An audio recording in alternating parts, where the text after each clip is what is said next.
one would imagine. I was bullied for being too sensitive.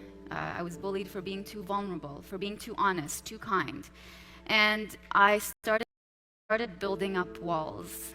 I started guarding myself. I started not allowing people into my life, not because I was looking at them and thinking, you might hurt me, but because I honestly believed that I didn't deserve to be welcomed into other people's lives.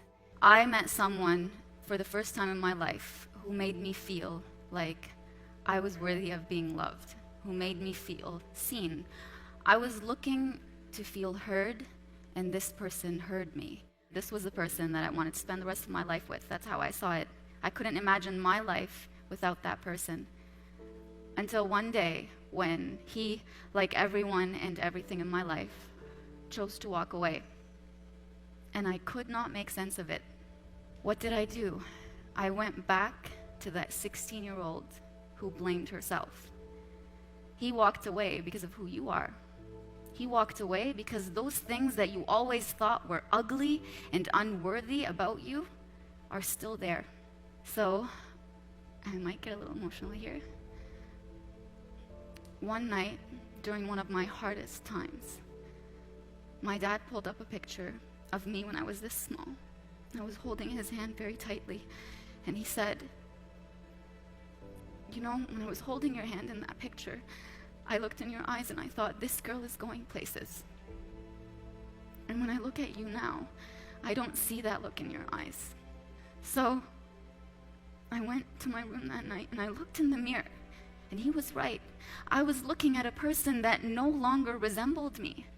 I looked, and I described this before the same way, like a sky choking on clouds, not knowing whether to rain or be sunny or be clear. I looked like I was choking. And in that moment, I decided not to give up on myself now like I gave up on myself when I was 16. This time, I wrote. I wrote about my pain. I wrote about it, and as hard as it was, it healed me.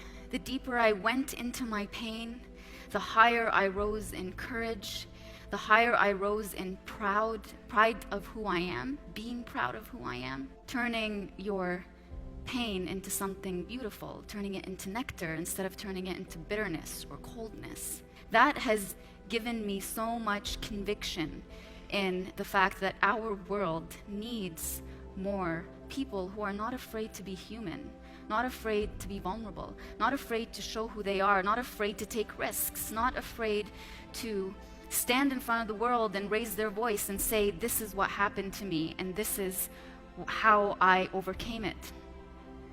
And one of the biggest things, the biggest courageous decisions I had to make was to stand in the face of the person who oppressed me, with everybody who gave him the right to oppress me, and say, no, I did not deserve this.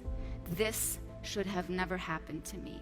And when I do that, I tell every one of you and every person who listens to me, anything that is not right that happens to you is not right. Regardless of who says you deserved it, you asked for it, or I don't know whether I should believe you or not. You lived your story, just like I lived my story, and I stood in their faces and I said, this happened to me. You don't have the right to take away my story from me, because when you do that, you're taking away that new person that I'm becoming. So I will end with this. That man used to tell me, who do you think you are?